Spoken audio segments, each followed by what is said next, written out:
Welcome to our Devos. This week, you're going to take a master class with me on how to surrender, an unpopular topic. I know I said that this weekend. Nobody is excited to read your book about surrender. Nobody's excited to talk about how to surrender themselves to God. But it's so important because on the other side of that surrender is truly a blessed relationship with Him.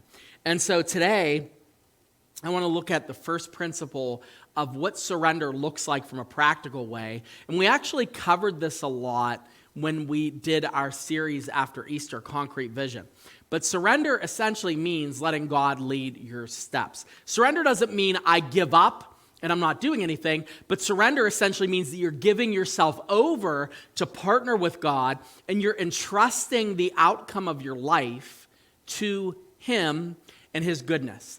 And His goodness is what dictates the level of surrender that you have. Because if you don't believe that He is good, then you're not going to entrust yourself to Him. So the level that you know Him, the depth by which you know Him, enables you to trust Him more and to surrender more. So I want to look at Proverbs chapter 3, 5, and 6. Again, this verse alone is many people's life verses, but this is embedded with this idea of surrender. And he says, trust in the Lord with all your heart and do not lean on your own understanding. In all your ways acknowledge Him and He will make straight your paths. And this is, again, the idea of trust. Trust is what precipitates that surrender. It's like you saying, I'm entrusting myself. I'm giving myself over. I'm letting myself take my foot off the gas, take my hand off the wheel. This is literally the Jesus take the wheel type of thing.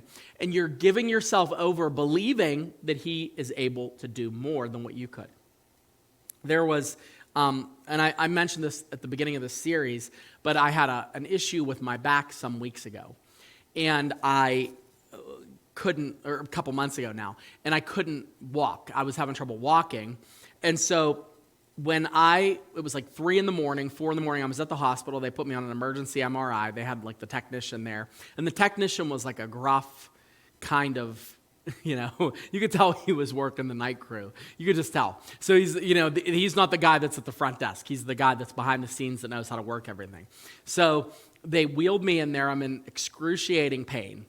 And he says, you're going to be able to handle sitting in this machine because you have to sit there still for 10 minutes or whatever. And I was like, I can't handle that because I can't not move. I'm in so much pain. The pain medication, it wasn't doing anything.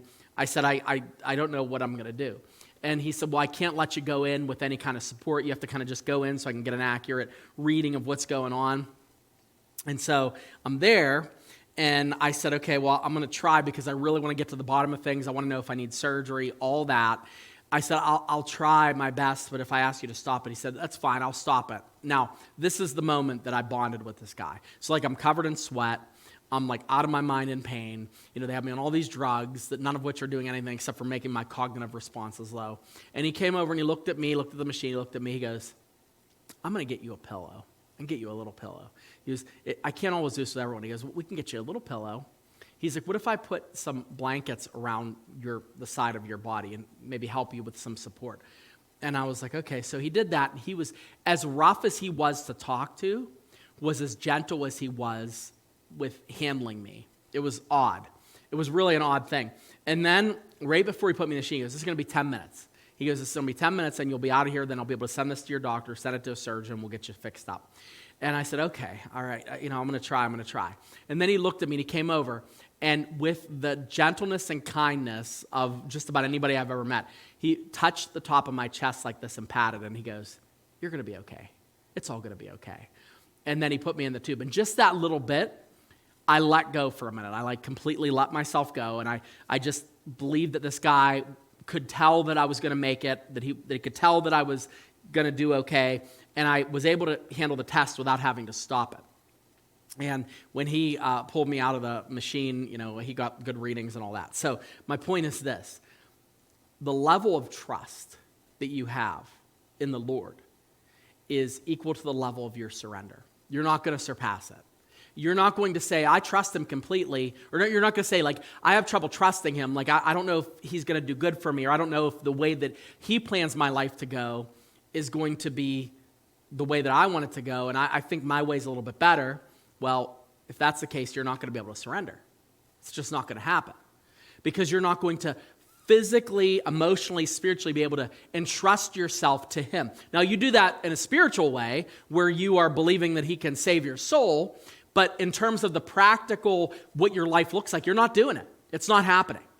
And so my encouragement to you is as you think of your life, and you're like, I don't understand this surrender thing. I don't understand why I have to keep control of things. I don't understand why I don't, have to be able to give the Lord all of my life. Like, I don't know why I can't do that. Well, I'll tell you, you're not going to like this, but it's because you don't trust in him. There's something about him that you don't know, or there's something about yourself that you don't know, and you have to bring the truth to both of those areas.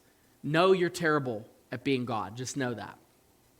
You're terrible at most of your decisions. Your heart has deceived you on more than one occasion, and you are unable to figure out the difference between good and bad at times.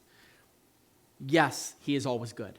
Yes, he is always on time. Yes, he is always perfect. And you have to make that your focus, because the more you get to know him, the greater the chances of you trusting him. The more you trust in him, the greater the opportunity will be for you to surrender and give yourself over.